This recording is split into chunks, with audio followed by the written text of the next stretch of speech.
And here we are, side by side 2021. I'm Spencer Kroll, managing broker of Southern California, and we were dancing on the back. We got this great music going on in the green room right before, so we were kind of having a party. So it is a party atmosphere here today as we talk about showcasing your listing's development potential to maximize sale value. And this will make a lot of sense as we go through it. So we have, very happy to have two of our guests here today. We have Felicia Nitu, who is a co-founder and CEO of City Structure, which we're going to be talking a little bit about, or a lot about today, I should say, which is a service that she's come up with that help real estate agents actually showcase the value of the property and the development potential by looking at zoning and architectural details that you can do to maximize the property. So hello, Felicia. And we have Eddie O'Sullivan. There you go. And we have Eddie O'Sullivan, who is the founder of Elevation Real Estate in San Francisco. And he has a client base that appreciates adding value, which is why this is a very, very important tool for him. So hello, Eddie. And hey. Thank you, Spencer. Howdy. It's great to be here. And we were going to have Ron Apta on today of Polaris Real Estate. And unfortunately, Ron has 11 escrows going on at the moment. And so getting the coordinating and the time, all that, I know, right? Don't we wish we all had those problems? That said, Ron won't be joining us today, but we will be doing another session with Ron at some point in the future. So I want to dive into your career. Well, actually, I want to talk about your career just very briefly. And then I want to jump into actually how you're using it, what you're doing to maximize potential. So Eddie, I'm going to go to you first.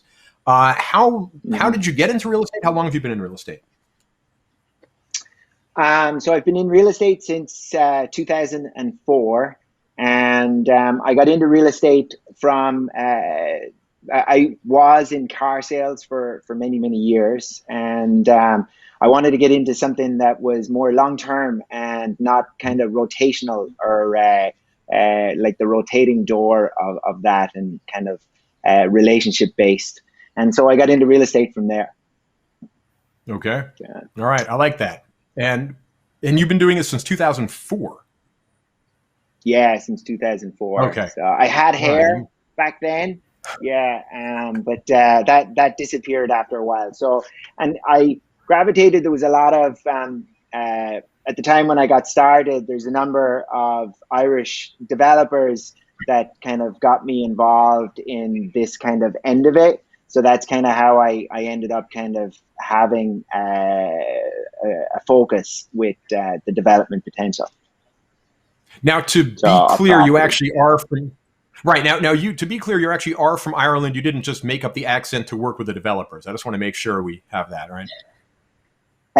Well, yeah, yes. It's, although to the Irish developers I sound like an American, and to the Americans I still sound Irish. So I'm caught on the fence in no man's land.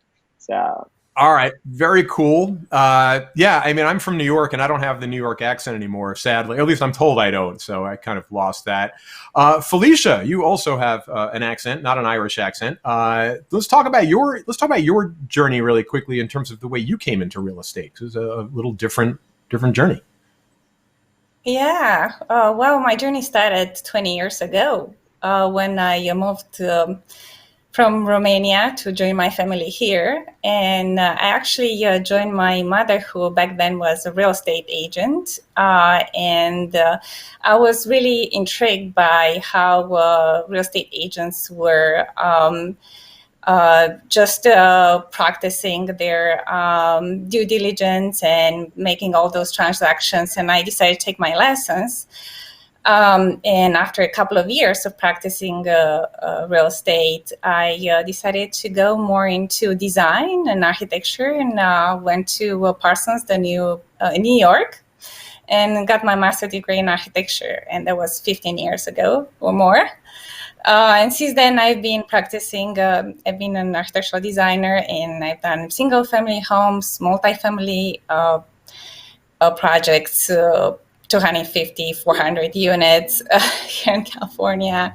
So really large projects to really small additions. And one day I realized that the architects can do so much, and really hard for them to scale their knowledge.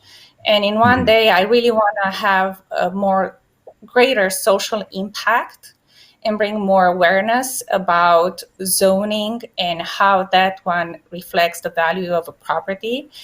And really to bring the knowledge that big developers have access to really homeowners who could benefit the most. And they don't have access to this information because it comes to a higher price, or back then, not anymore. Because we worked really hard making that one happen. So we're seeing real estate agents as the mastermind in this home ownership status that the homeowner has when they want to sell their property. Right. So I want to. That's that's kind of the crux of the whole thing, right? Is as agents, and I guess as an architect as well, but as an agent, what is the maximum use? You always talk about the highest and best use of a property. And when someone is selling, and especially in an urban area, I live in Los Angeles and especially up in San Francisco, what can you do with these properties where they're going to sell them? And a lot of people don't know what they're sitting on. So I know when I was actively in sales, we had a lot of times we'd have an R1 on an R2 lot, right? So you'd have a single family home on something that was zoned where you could have 2 or 3 units on it. And now with ADUs as well, with that, since the past couple of years, that's also changed the value of properties, of where you can build them and how you can build them. And every city has some sort of different rule in terms of whether you can rent them out or not. It doesn't need to be your family member or whatnot. So let's talk about some of the hurdles that people had. At least I know when clients would come to me and say, what can I do with this property? I'm thinking of buying it, right? So now I'm talking about buyers right now. What can I do with it? I'm like, you're kind of on your own. So Eddie, you're nodding a lot. It seems like you've had some experience with that. Yeah. I think you're walking into a potential minefield as a real estate agent too, because you want to be able to sell the sizzle, because a lot of times some of these properties that have potential in a way that's kind of hidden or not immediately obvious, they may not be in the best shape, and but the value is in the opportunity that exists for what you can do with it under legislative situations. And you don't want to be asserting, oh, you can do this and you can do that and that kind of stuff, because that can turn around and come back and be a problem that they would be talking about in one of the discussions that was on our forum yesterday. So, it's so one of the things with Felicia's product that I've enjoyed working with on city structure is the fact that I can put the blame on her, in the sense of it's a third party who is basically providing this data, and you can say, hey, this is data that we've gotten that's presented in a very digestible manner that you should consider when interested or looking to purchase this property, and you need to go off and verify it, rather than me. Before, I was trying to piece together architects who were looking for work, who would be like, hey, will you kind of put a board together for me so you can kind of showcase your name and your brand? And you can get an architect to do that when they're not busy on a project, but as soon as they're busy on a project, they're not going to do that.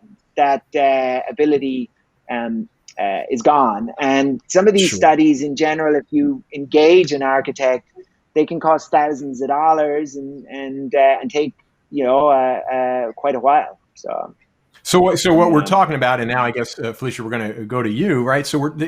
I kind of feel like we're in an infomercial where they tell you we're going to have the secret for you right in a minute, but first, right? So we haven't really spoken about what the actual product or service is. So, but just to set up the problem again, really quickly, right? Is you representing a seller or you're representing a buyer, and you're looking at a piece of property, saying, well, what do I have that I'm actually selling?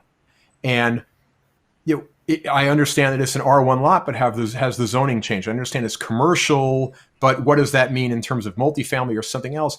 And so going to the city or hiring an engineer or hiring someone, it can be very expensive, Eddie was just saying, can be very time consuming.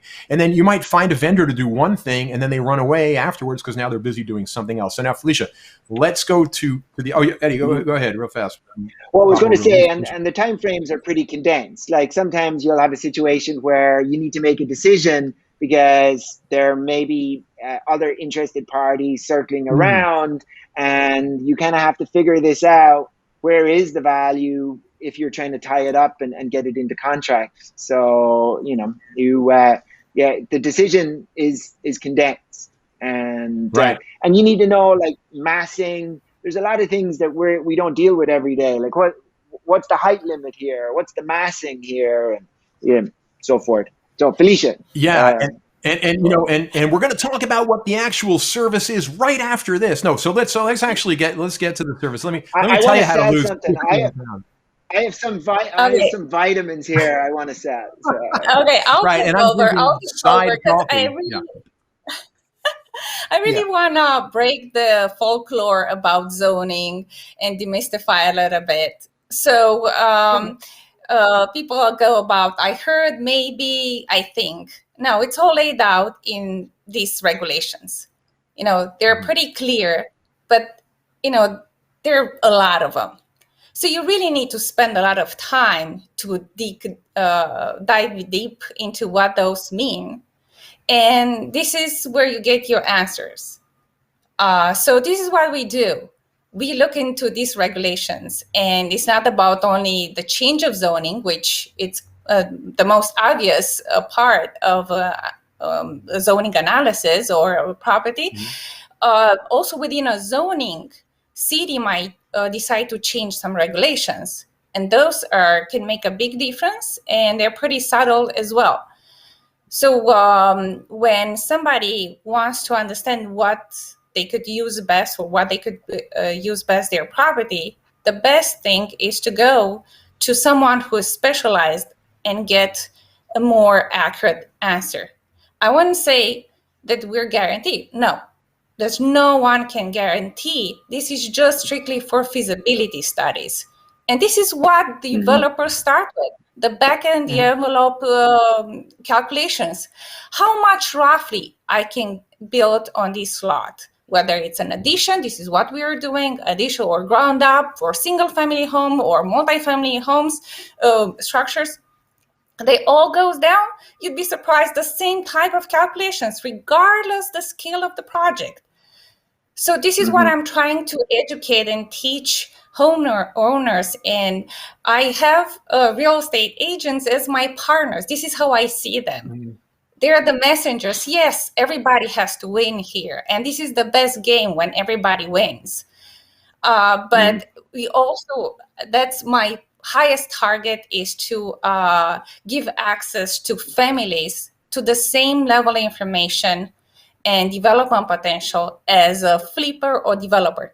I actually flip houses at the back, way back. So I have nothing against flipping houses. There's a lot of work there and a lot of risk. But, let's give equal opportunity to everyone. And we're here to support real estate agents to bring more value to their clients, to bring out the real value of the property, including the opportunities on it. And just, have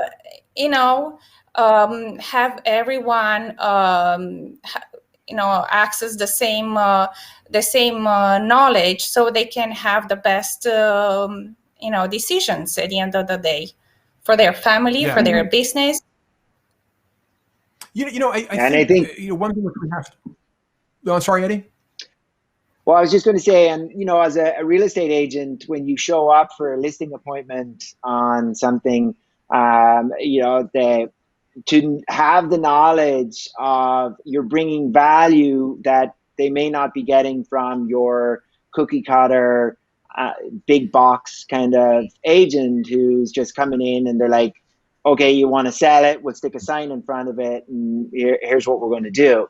When you can get into the weeds a little bit and be like, well, actually, based on your location, I think there's an avenue that we should explore here. And it's an inexpensive and very quick kind of turnaround for us to figure out something that we can present to the potential purchasers of the property. And the report and graphics and everything that Felicia provides, we put into the disclosure package, which in our Bay Area market here, it's the tradition that we always get that to people before they make any offers. I know that varies from marketplace to marketplace, but it almost in a lot of ways is a marketing package, the way it gets used in our market. Yeah, and I wish we did that in Southern California as well. Wouldn't it be great to actually go into escrow knowing what you're looking at? But I guess that's another panel, right? But but in terms of being able to kick the tires and I think you really hit on something here, is you're differentiating yourself as a listing agent, right? So it used to be you'd go in, and this, Eddie, maybe goes back in, when you and I started in 2003, 2004, the whole idea of staging, sometimes it was like pulling teeth to talk to you need to stage your property. Well, what's wrong with my furniture? Not understanding and learning how to sell that, right? So the reason you want to work with me is because I know good stagers. I know good photographers, right? People were still, and then there was like people were taking pictures of their BlackBerry phone for a while. Yeah. It was, so however... that we could get into a whole talk of it. It's not that long ago, but it really was. It seems like the dark ages of real estate, where where it was at that point 15 years ago, and where we are today, and the tools that we can come in armed with when going to even at a listing appointment, or even when dealing with buyers. Yeah, we're so much more professional now. So, so with this, and Felicia, you are with this service, what you're talking about and what you're providing is so important. Because I could think, if I were going in for a listing right now, to say, well, here's what you have, right? So and again, two different markets. You're looking at single family homes, perhaps, and knowing what you can do with a single family home, whether you can add another bedroom or another room, or you can, right, or an ADU or something like that. And then looking at other properties that we have in town. Right. So you can say, well, you have this, this apartment building, but you could also add, whether this makes sense or not, zoning would allow retail on the first floor. So whatever it is, to actually have that information is so key. And that other agents they're not sitting across the table from the sellers who are going, well, here's my zoning packet and here's my zoning. Like, this is the same as, here's my stager, here are the pictures of before and after. Here's before and after on your property. I think it would be a good idea if I took a look I showed the actual package here for a moment. I'm going to share my screen, and I want to go to the, I want to just show what we're actually looking at. And this is the city structure. Is it showing on the screen? Because I can't see it myself here. It looks like it is, right? Yeah, no, it's showing. And this, to me, and I just picked this slide, and I'll go through a few of the slides, Felicia, and I want you to talk about them for a bit. But this one, to me, is the most exciting one, because here, as you're looking on the left, you see existing, and there's this space. And then you go to the right, and here's where it says new, and you see it down at the bottom as well. This, to me, and if you're looking at the estimate, and I know that this is a sample and this is a pro forma, but you're looking at $2.5 million as opposed to $5 million. And that's not just more money in your client's pocket, that's more money in your pocket as well, obviously. So just having this information, Felicia, how long, when you were, and I'm just going to flip through some of these things here, because you have the city reports that you have here, you have the showcase, which is kind of what we were looking at. Presentation boards and online. So we are having a full marketing package that showcase development potential. We're not just giving out some renderings and numbers and to have the real estate agents trying to figure out how to present it. We put a lot of thought how real estate agents present him or herself in front of their clients, and with all the disclaimers, fine prints there to make sure we're covering the legal part. And we offer presentation boards with renderings and numbers, but these presentation boards are backed up with a full report that shows our zoning analysis and a lot of more information or explanation about environmental information or regulations on that lot, and just a lot of data that would help a buyer to be aware of what they're actually purchasing. And most of this information is public knowledge. You just have to spend time. You just have to know what to ask and who to ask. It's really, really important. A lot of people don't know where to start. So I think our report focuses discussion, makes it, drives it to the next level, as opposed to a real estate agent who is, professional cautious. Well, you go make your own research, and that buyer just disappears because it doesn't have the resources. The agent says, here's this that's the first step. You should take this information, go to a planner, go to a GC, ask around, but that's a good starting point. Bring these questions. So that actually speeds up the process. At least the buyer knows that it could be something done. It could achieve what they're looking for, or just back up right away. So no waste of time on real estate agents and or the buyers. Again, and I keep talking about differentiation, and I know that people are looking at this for a couple of different reasons, and I'm looking forward to when we get the questions in a couple of minutes coming in, right? So I think there are three aspects to all of this. The first one is, what's my highest and best use as a real estate agent, right? So I'm maximizing my potential as an agent. Here's more information. So I remember when permit reporting companies came about, where they would pull the permits for you, right? So you're lowering your liability that you have in terms of providing permits yourself. So by the way, if you're watching and you're an agent, so if you're watching this, I know you're an agent, do not pull permits yourself, okay? It's just, go back to yesterday's session with Hillary in terms of all the ways you can get sued, right? But here's a service here, let's lay it off on a third party, no harm, no foul, it's now their fault, not mine. So that's number one. So I remember telling people, well, I'll pull, we can get permits for you. Here's a service you can use. And I imagine that's probably what it was like when you had professional inspectors first coming into the business too, because they probably started off as general contractors you'd hire. And now, well, here's an inspector. So that's that. And this is so easy. So Eddie, I want to talk to you about how you have used this yourself, both working with buyers and working with sellers. Let's talk about sellers first.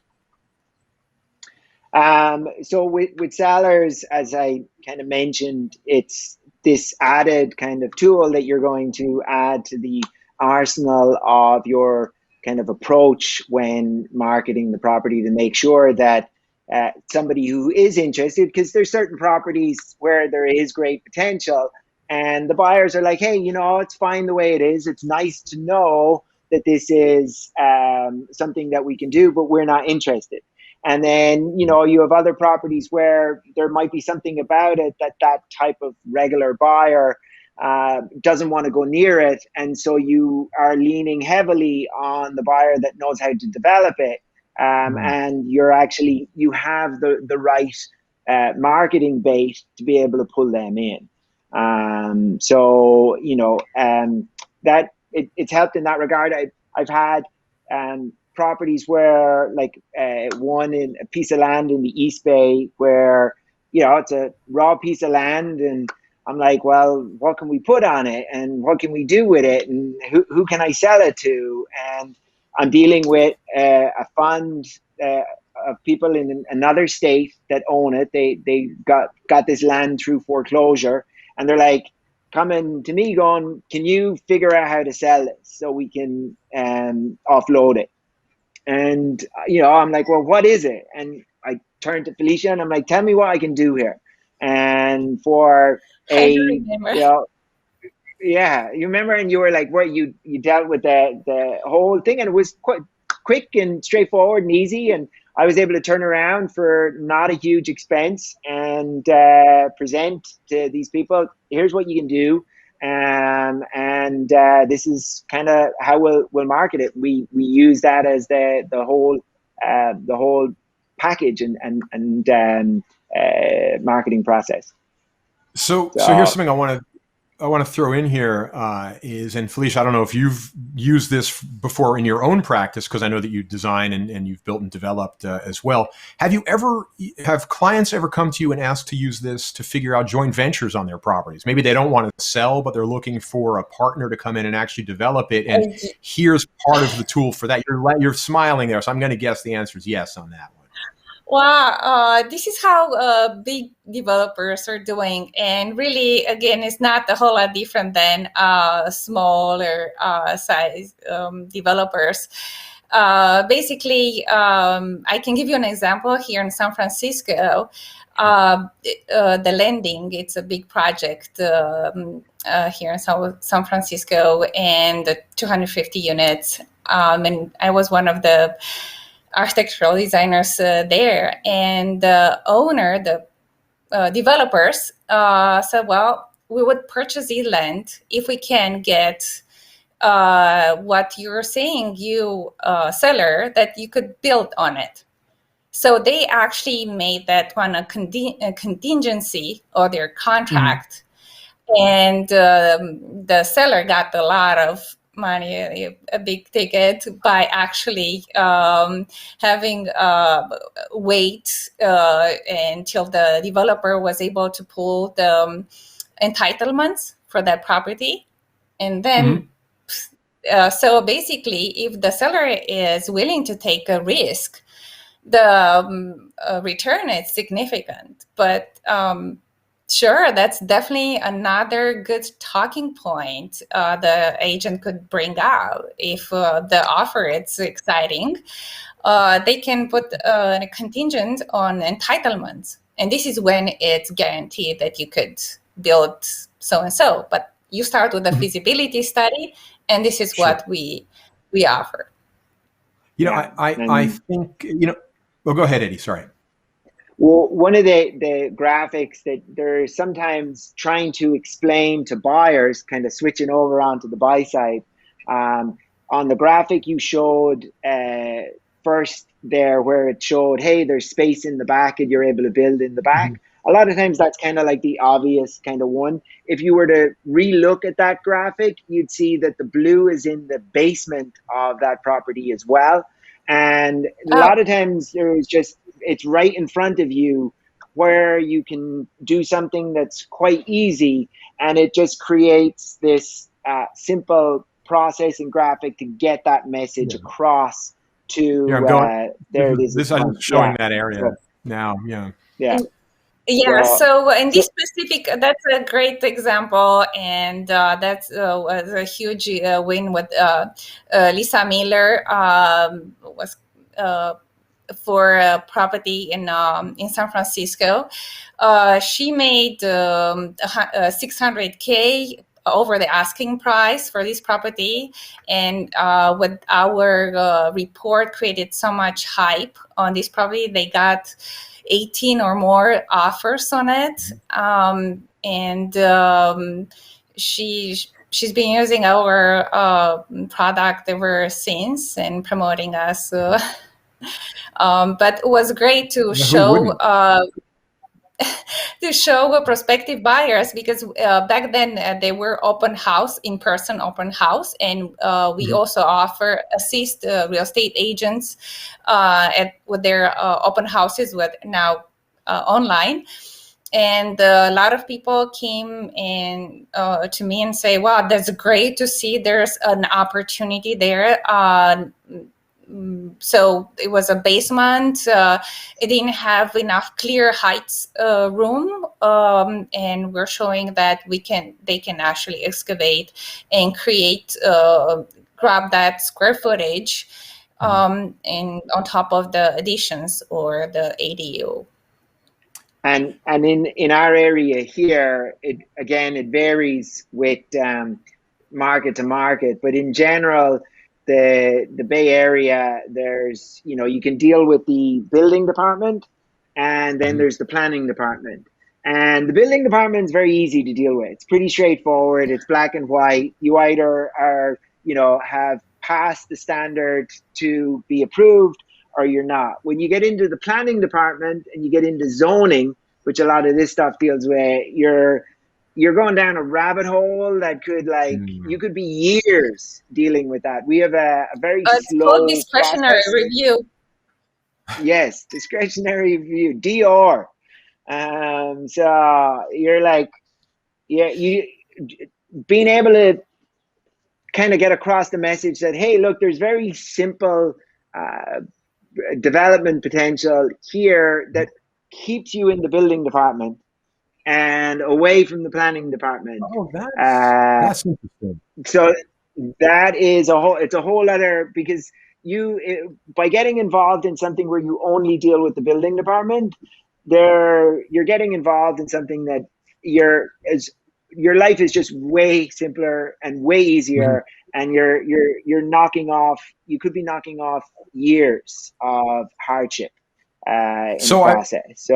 So we're getting some questions in, and I want to, and we have about 15 minutes left or so, just a little bit less than that. But so I want to get to the questions. I want to connect 2 or 3 dots before I jump into the questions, because some of the questions are aimed this way.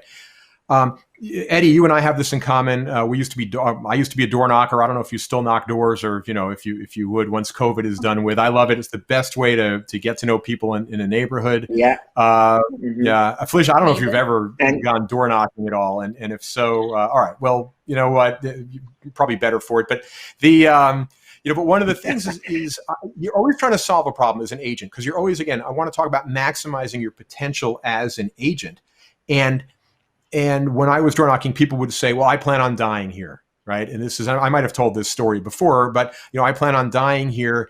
And I realized, okay, they want to stay in their home. And I figured there's got to be an opportunity there. And then I realized I workshopped it in my head, and I started saying, oh, well, have you designated a realtor in your estate planning? And that just changed it, because now suddenly I have a solution for them. And let me get in touch with their CPA or their financial planner or their estate planner. And now I can get more business as an agent, right? So one of the questions we have, and I think these are specifically for you, Eddie, right now, is there more pressure to show development potential on a listing? I mean, are you finding that people are asking for this, or are they shocked or surprised that you're coming up with it?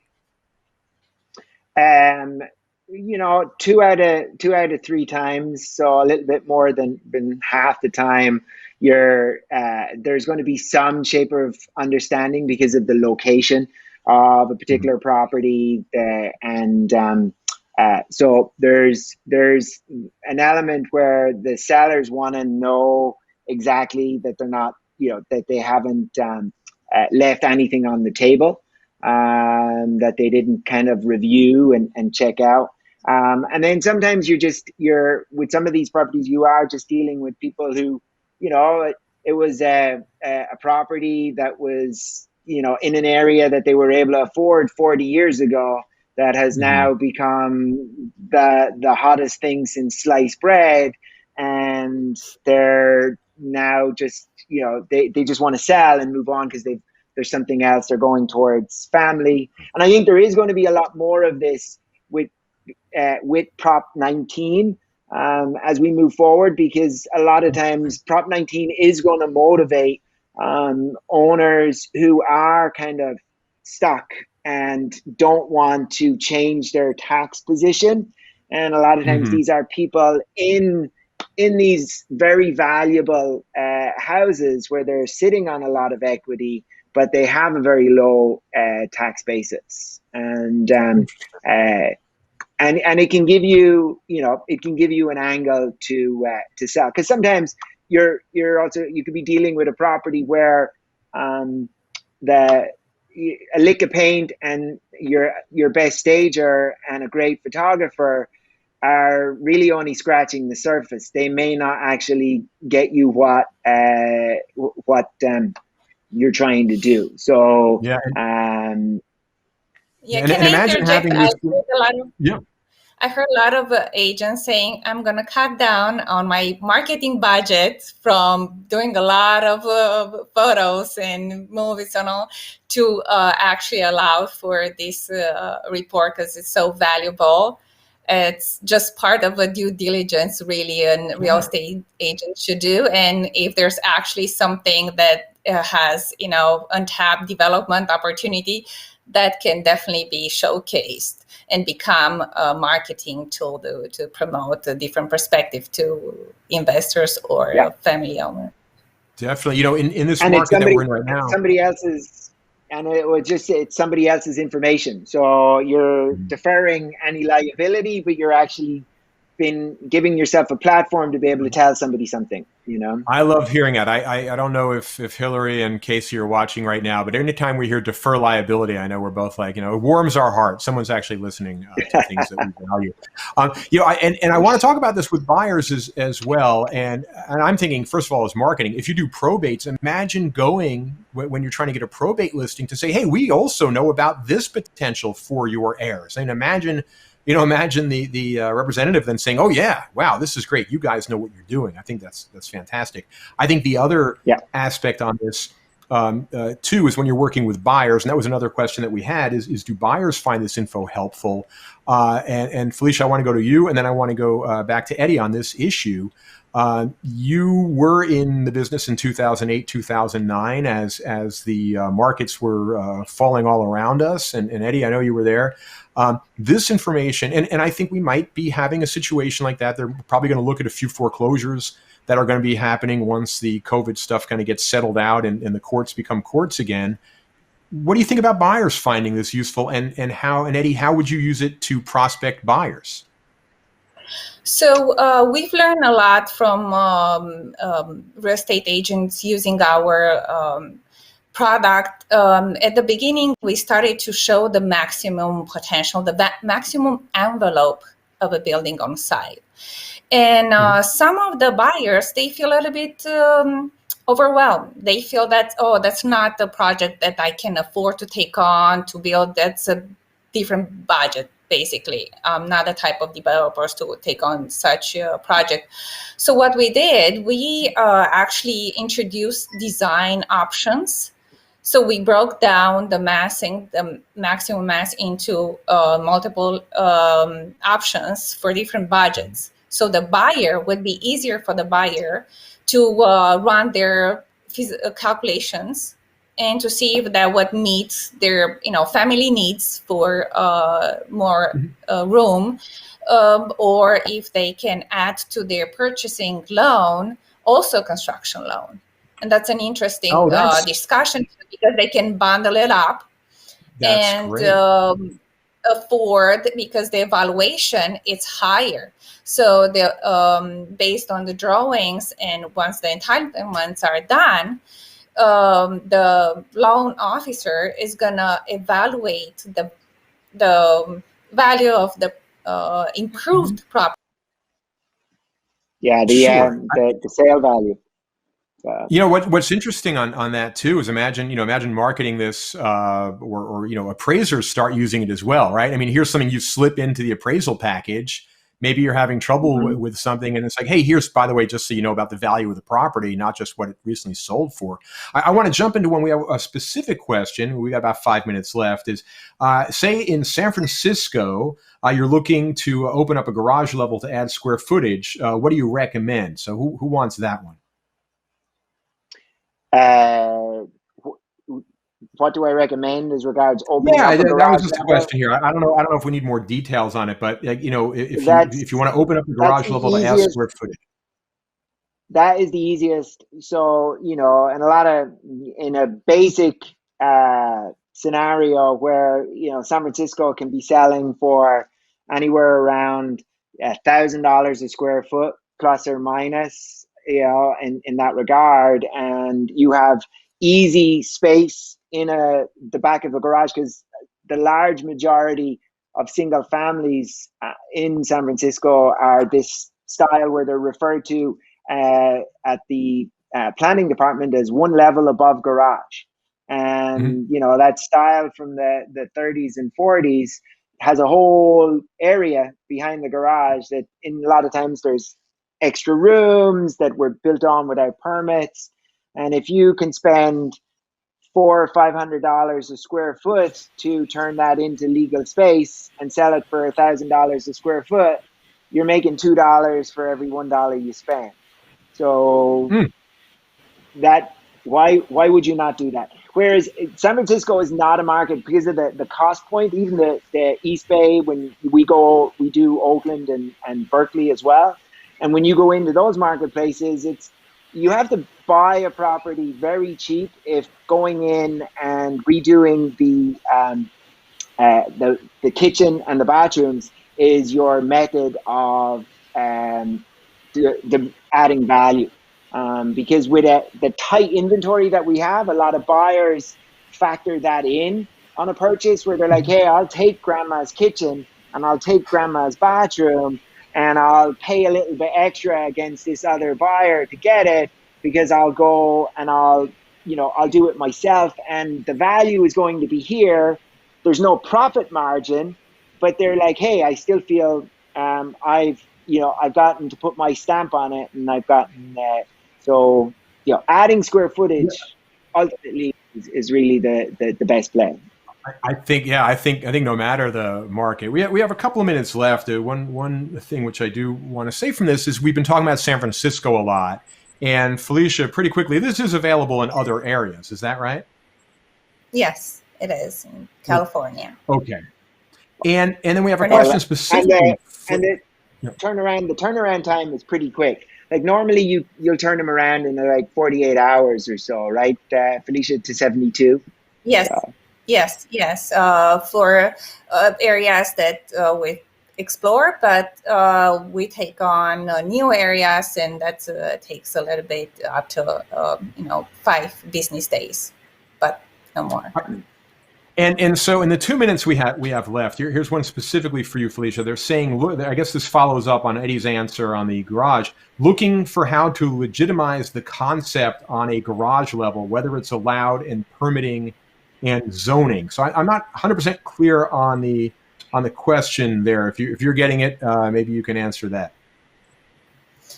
I'm assuming it's about San Francisco, maybe. But I think it's all about San Francisco. A lot of people, are they there? But I think a lot of times with construction, people don't know what they don't know, and a lot of buyers will go in, especially newer buyers or first-time home buyers, where they see a garage. So a garage is a garage. They're not going to be like, well, is this actually going to be really? Can this be cool, awesome living space? So having that deferral to a third party that's like, hey, this is something where you can create some really great space. Opens up the thought process. Whereas, it's just, go ahead. We have this report partially automated, but we have a lot of also conversations with realtors and ask more information about clearances and what they actually want to promote their listing. So it's not really a straightforward answer. So we're working together to maximize this potential. And also, as we're working together, we shared our knowledge to real estate agents with Eddie, and to understand why we came up, why we're proposing all those changes, how the owner can achieve, or the new owner, the buyer can achieve what would want to do with those. So, and on top of just the dry numbers, we give all this information that how they could possibly achieve that. So we've got a lot of potential here. We're pretty much out of time, but there's just so much. And I think it's really important that agents understand that we're helping our clients as well, but you're also differentiating yourselves in the marketplace, right? So these are really important tools for them to have. And I think we're going to have another discussion on this at some point in the in the near future. It was this is pretty exciting in terms of prospecting. Eddie, someone asked us a question on door knocking. I guess we'll get to that some other time as well. And Felicia, there was some questions in terms of how you I'm sure it was a cheeky comment. Was it a cheeky comment from somebody out there? No. It was sincere. I hate to say it. It was actually sincere. I love talking about door knocking. So I'm going to wrap this up, guys. This has been a pleasure for me this past 45 minutes, and I want to thank you on behalf of Side and on the agents for sharing everything. So, all right, until we meet again. Yeah, guys, thanks so much for being part. It's been great. I really appreciate it, Spencer and Felicia. Thank you, and we'll see you on the other side. On the other side. All right. See you guys later. Well,